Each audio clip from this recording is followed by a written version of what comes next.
یہ دنیا اللہ کی بادشاہی ہے، یہاں وہ ہوتا ہے جو اللہ چاہتا ہے۔ ما شاء اللہ کون، جو تیرا رب چاہتا ہے کر دیتا ہے، وما لم یشاء لم یکن، جو نہیں چاہتا تو نہیں ہوتا۔ یفعل اللہ ما یشاء، اللہ کا اعلان میں جو چاہوں کروں۔ یہدی من یشاء ویضل من یشاء، ہدایت چاہوں دے دوں، نہ چاہوں نہ دوں۔ وتعز من تشاء، جس کو چاہوں عزت دے دوں۔ وتذل من تشاء، جس کو چاہوں ذلیل کر دوں۔ تؤتی الملک من تشاء، جس کو چاہوں بادشاہ بنا دوں۔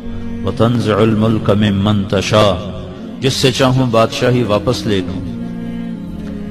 یبسط الرزق لمن یشاء، جس کا چاہوں رزق کھول دوں۔ ویقدر، جس کا چاہوں تنگ کر دوں۔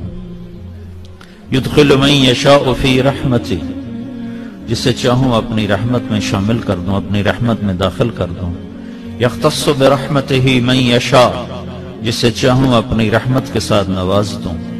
یؤید بنصرہ من یشاء، جس کی چاہوں میں مدد کروں، جس کی چاہوں نہ کروں۔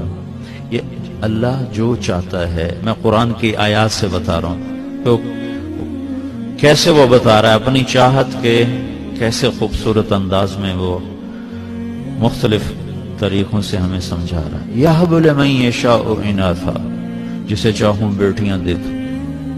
یہب لمن یشاء الذکور، جسے چاہوں بیٹے دے دوں۔ ویزوجہم ذکرانا واناثا، جسے چاہوں دونوں ہی دے دوں۔ ویجعل من یشاء عقیما، جسے چاہوں کچھ بھی نہ دوں۔ اس جہان میں، اوپر والے جہان میں صرف اللہ کی بادشاہی ہے۔ لہ ما فی السماوات